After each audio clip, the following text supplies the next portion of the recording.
Assalamualaikum warahmatullahi wabarakatuh.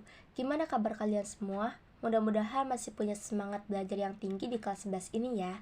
Apalagi sebentar lagi kamu mau naik ke kelas 12 dan menghadapi berbagai ujian. Kalau sekarang saja sudah mulai surut semangatnya, gimana bisa menghadapi kelas 12 nanti?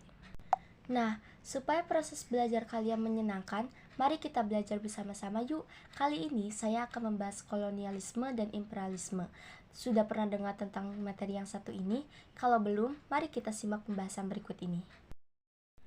Pengertian kolonialisme dan imperialisme. Kolonialisme atau penjajahan merupakan sebuah sistem di mana suatu negara menguasai rakyat dan sumber daya negara lain, tetapi masih berhubungan dengan negara asal. Sejarah kolonialisme bangsa Eropa dibagi dalam 3 tingkat, yaitu 1. Abad ke-15 sampai revolusi industri pada 1763 menunjukkan kemunculan kuasa Eropa seperti Spanyol dan Portugis. 2. Setelah revolusi industri sampai 1870-an. 3. Mulai dari 1870-an sampai 1914 pada saat Perang Dunia ke-1 merupakan titik klimaks pertikaian kuasa-kuasa imperialis. Sedangkan imperialisme adalah sebuah kebijakan di mana negara besar bisa memegang kendali atau pemerintah atas daerah lain agar negara itu bisa dipelihara atau berkembang. Contoh imperialisme ialah ketika sebuah negara menaklukkan atau menempati tanah-tanah itu. Bentuk-bentuk kolonialisme. Nah, setelah tahu pengertiannya, kali ini saya mau menjabarkan bentuk-bentuk kolonialisme dulu, yaitu 1. Koloni eksploitasi, yaitu penguasaan suatu daerah atau wilayah untuk diperas habis tenaga penduduknya dengan cara kerja paksa atau kerja rodi. 2. Koloni penduduk, yaitu penguasaan suatu daerah atau wilayah baru dengan cara mengusir masyarakat pribumi yang kemudian digantikan oleh pendatang sehingga membuat penduduk pribumi terabaikan. 3. Koloni deportasi, yaitu suatu daerah atau wilayah koloni yang dijadikan sebagai tempat untuk membuang narapidana yang tidak dapat tertangani oleh pemerintah. 4. Kolonialisme kelebihan penduduk, yaitu bentuk kolonialisme di mana penguasaan suatu daerah atau wilayah ditunjukkan untuk menampung pendapatan penduduk.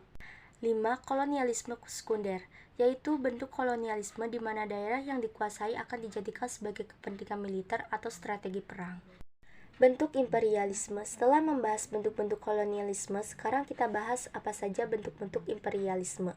1. Berdasarkan waktu munculnya. Imperialisme kuno ialah imperialisme yang terjadi kurang lebih sejak 1500 Masehi berlangsung pada zaman kuno sampai zaman pertengahan. Imperialisme modern ialah imperialisme yang terjadi pada saat awal revolusi industri 1500 Masehi sampai dengan akhir Perang Dunia Kedua pada 1942. Imperialisme ultramodern ialah imperialisme yang berlangsung setelah Perang Dunia Kedua sampai sekarang. Imperialisme ini lebih mengutamakan penguasaan ideologi, mental, dan psikologi. 2. Berdasarkan tujuan penguasaannya. Imperialisme politik ialah bentuk imperialisme di mana penjajah menguasai seluruh kehidupan politik dari negara lain.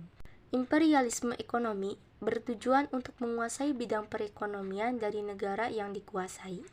Imperialisme kebudayaan dilakukan dengan menanamkan nilai-nilai kebudayaan ke negara yang dijajah.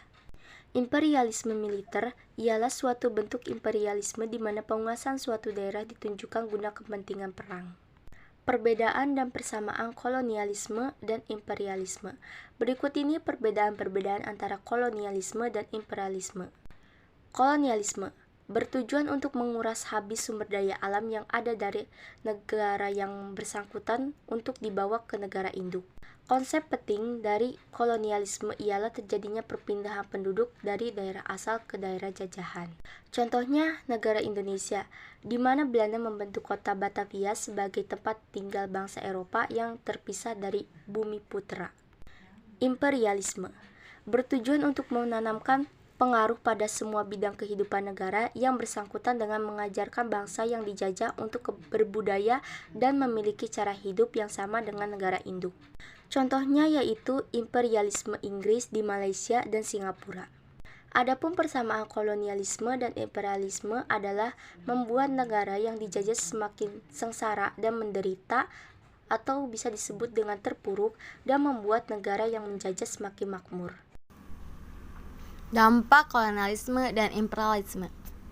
1. Dampak di bidang politik.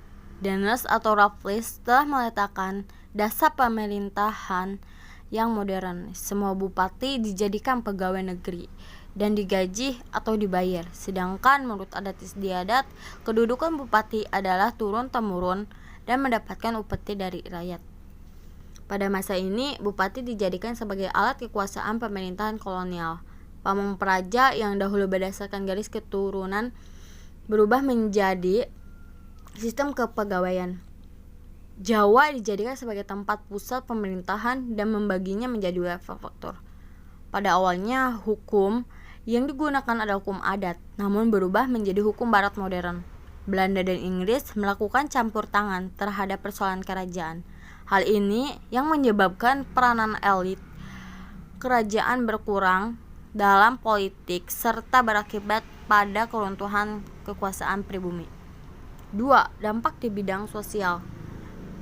Pembentukan status sosial di mana bangsa Eropa menduduki status sosial tertinggi, kemudian Asia dan Timur jauh, dan untuk status yang terakhir ditempati bagi kaum pribumi.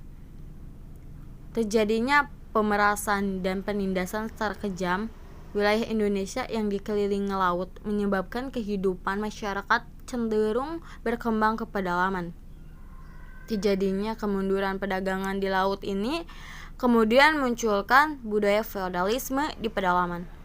Dengan adanya feodalisme, rakyat pribumi dipaksa patuh pada tuan tanah bangsa barat atau timur asing sehingga kehidupan penduduk pribumi menurun. 3. Dampak di bidang ekonomi. Perkebunan di Jawa terus berkembang dan maju, tetapi di Sumatera mengalami kesulitan untuk mendapatkan tenaga kerja sehingga dilakukan program transmigrasi.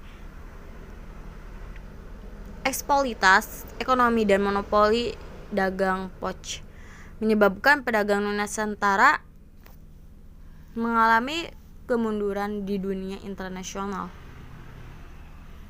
Peran Syah Bandar pun diganti oleh penjabat Belanda. Belanda membangun rel kereta api dengan bermaksud melancarkan perdagangan. Kebijakan tanam paksa sampai sistem ekonomi liberal menjadikan Indonesia sebagai penghasil bahan mentah, bangsa Belanda sebagai eksportir dan sebagai perantara, yaitu orang timur, terutama Tiongkok. Sedangkan bangsa Indonesia hanya sebagai pengencar. Penguasaan dari kalangan pribumi dengan modal kecil kalah bersaing dengan pedagang besar karena pintu politik terbuka. 4. Dampak di bidang budaya. Imperialisme dan kolonialisme membuat peran politik para elit yang merosot menjadikan raja atau bangsawan mengalihkan perhatiannya ke bidang seni dan budaya. Perilaku Belanda untuk menghilangkan kedudukan menurut adat penguasa pribumi membuat mereka menjadi pegawai pemerintah, membuat jatuhnya kewibawaan tradisional penguasa pribumi, dan masuknya agama Katolik dan Protestan di Indonesia. Nah, itulah ulasan materi sejarah peminatan kelas 11 mengenai bangsa Indonesia terhadap kolonialisme dan imperialisme di Indonesia. Semoga bisa membantu kamu dan bisa menjadi referensi belajar kamu ya. Wassalamualaikum warahmatullahi wabarakatuh.